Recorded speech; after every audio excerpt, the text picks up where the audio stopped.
Hey there, welcome to Trinity Place. My name is Cameron Miller, and this is a sermon for the 15th week of Pentecost. And as our readings indicate, Jeremiah is grieving and Jesus is taking no prisoners. And I'm not preaching on either one of them, actually. It's not just because I'm a little bit weary of the very hard work involved in finding where 21st century or 2,500-year-old texts intersect with 21st century lives, but more because Wendell in that wonderful reading, has evoked in me a strange murmuring. Perhaps it is anticipating the coolness of autumn's breath and the whisperings in the change of seasons. But whatever it is, I invite us to get quieter, get softer, get more thoughtful. When despair grows in us, as Barry writes, let's be clear. Even the most optimistic among us, myself one of them, will find our gaze pulled into a stare that stops like a becalmed sail in a pool of despondence from time to time. And, as Barry continues, and when we wake in the middle of the night, at the least sound and fear of what our lives and our children's lives may be, because the truth is, the door in front of us, upon which our hand is turning the knob, is a door to the unknown. The sheer mystery of tomorrow, for ourselves and perhaps even more so for our children and grandchildren, can feel unnerving, unsettling, frightening even. And as he continues, I go and lie down where the wood drake rests in his beauty on the water, and the great heron feeds. I come into the peace of wild things, who do not tax their lives with forethought of grief. I come into the presence of still water. Still water. Because for reasons unclear, water is soothing, is calming, is magically healing. Even when the waves rise up from the fierceness of wind and the darkness below rumbles sheer and uncontrolled power, we continue to find stillness in the presence of water. Azure blue Lake Ontario, which is just a hop, skip, and a jump due north. The St. Lawrence Seaway, just a morning stretch northeast. And here, everywhere we step, in our own backyards here in the Finger Lakes, a lake or waterfall or gorge with a laughing stream, we know, at least here, as in many places that have water, the still presence of water, the stillness and the presence of water. And for those who lack water, perhaps even more so. And as Barry continues, and we feel above us the day-blind stars waiting for their light, for a time we rest in the grace of the world and are free. The peace of wild things. The day-blind stars, light hidden behind light, the presence of which we know even as it goes unseen. The sky above in its fullness, as both light and dark layer one another, overpowers us with our own smallness. And in that moment of utter insignificance, we can feel free. Now, you all know by now, if you've listened to me or read any of my writings, that I walk my dog down at the lake each morning. And once she's done with her business, and I don't really know why we call it business, which we sit together on a bench. I sit there to contemplate. She sits there to get her belly rubbed. We do it often even in the rain, frequently in the snow, as well as in gorgeous mornings when the sun pours down upon us. Now, our lake happens to be big by many standards, but taking a step back, it's still nestled as if in cupped hands by the rise of small hills, wooded land, and a vineyard or two. The lake changes color with light, and whether the sandy bottom is brushed smooth by the waves or murky from swallowing a season of weeds and leaves and branches and algae, the sun can be reflected back to itself as if the water were glass, or it can ripple like diamonds on choppy waves, or it can be dark steel with white teeth. One morning this past summer, seems like a while ago now, but not so long, I took, excuse me, my 3.5-year-old grandson Declan fishing on the small docks across from the wine ice cream place near here. It had been very hot, in the 90s for several days, and I doubted that we would catch anything because of that. But I had 5 different snacks with me to dole out every so often just to keep Declan's attention. One of them, the first one that we dug into, was organic gummy worms. We joked that we were eating more worms than the fish were. But then suddenly, about 20 or 30 feet away, the miraculous body of a fish separated the still water as it jumped fully into the air and glimmered in the sun. It leaped through gravity the same way it slips and wiggles down through water. Declan was eating a handful of colored goldfish crackers. Yes, the snacks did have a theme going.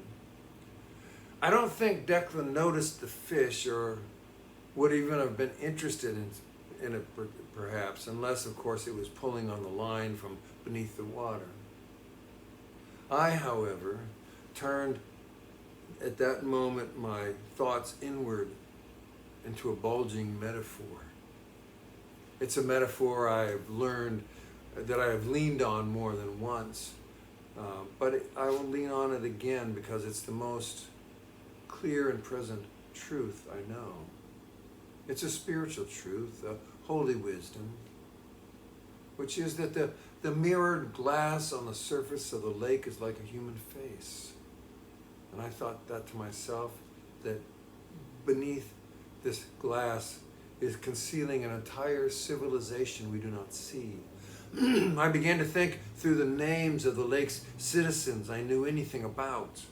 Fish, water bugs, turtle, snakes, tadpoles, frogs, leeches, mosquito larvae.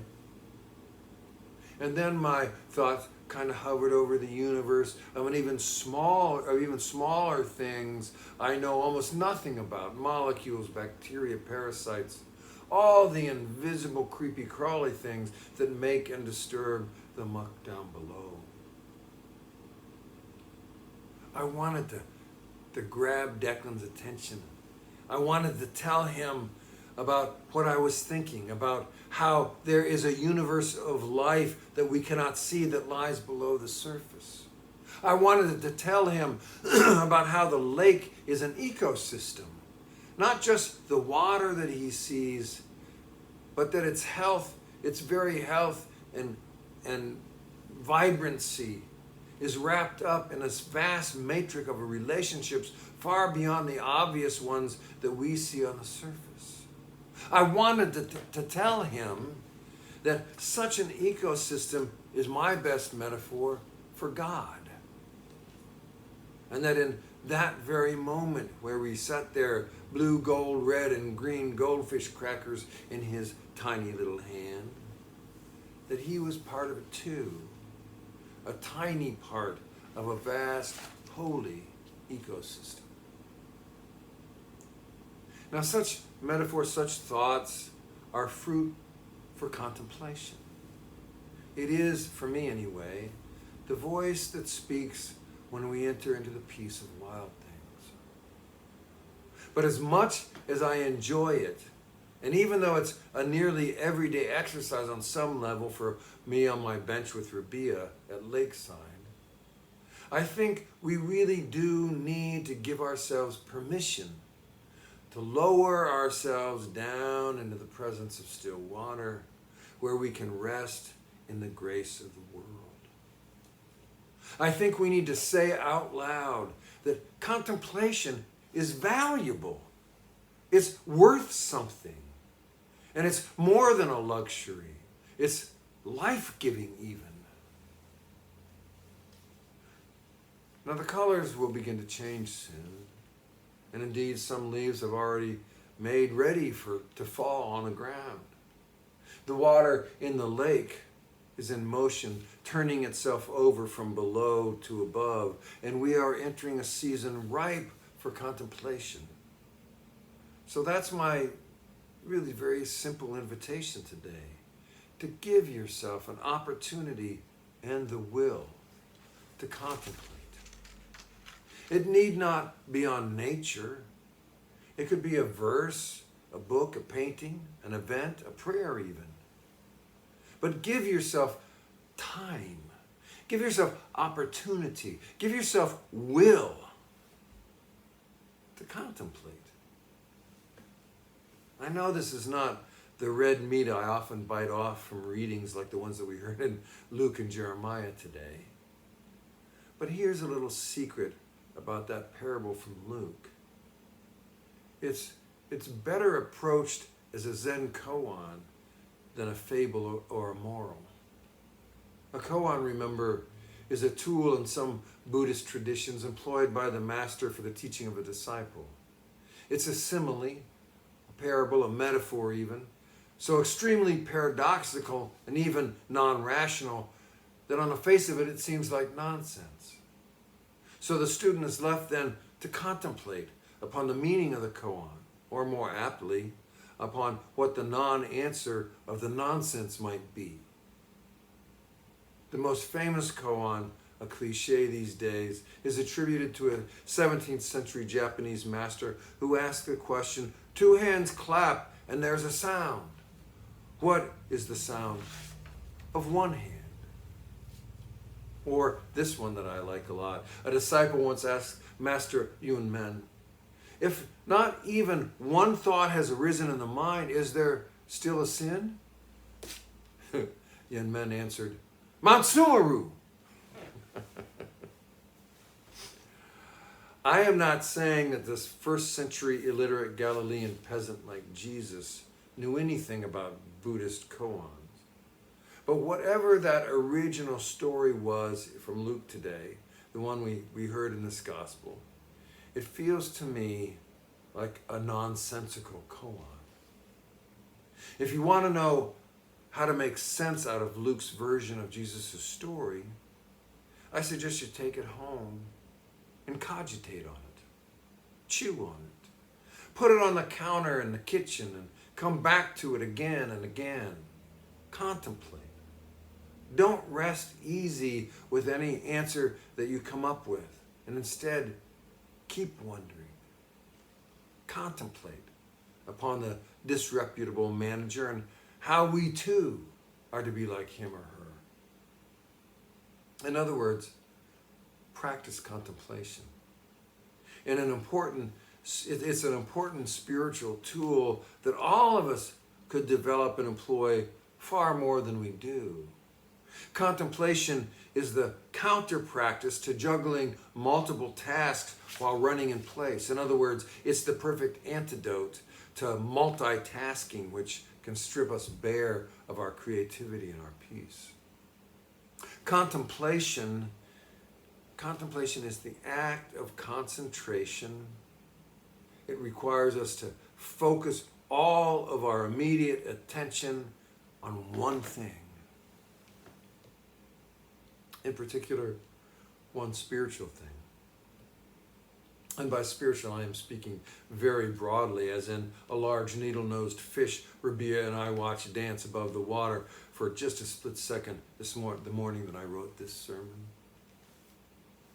That thing that we focus on, and broadly speaking, that spiritual thing, could be a question or an attribute of God, could be the wood drake and the great blue heron, or the grace evoked by the presence of still water. Contemplation, which is bringing oneself fully into the moment with the thing that's being contemplated, may in fact take place across time as we come back to the same contemplation day after day or month after month or year after year, to a specific place even. But I want to be clear that simple contemplation upon a spiritual question or attribute is subversive. It will begin to corrode our other assumptions and our other answers long before it ever supplies new ones. What Wendell proposes in his small poem is dangerous because true contemplation is subversive. It troubles the waters of the soul. It stirs things up. It moves the stagnant pond within the mind, and the long-held beliefs and answers get agitated. A prolonged contemplation will stir up the cloud of lazy answers that have been allowed to settle for years, perhaps. So as peaceful as it can feel in the moment, contemplation troubles the waters of the mind when we allow ourselves to settle in it deeply. And even though we are practicing stillness, as we increase the concentration of our awareness, the longer-term effect will be subversive. So that's it. A simple exercise I'm commending to you. Contemplation. Allow the sacred stories, the contemporary poems, the wood drake and the heron, the presence of still water, to penetrate our thoughts as we concentrate our mind upon the holy, even the ordinary holy that is hiding in plain sight right here in front of us.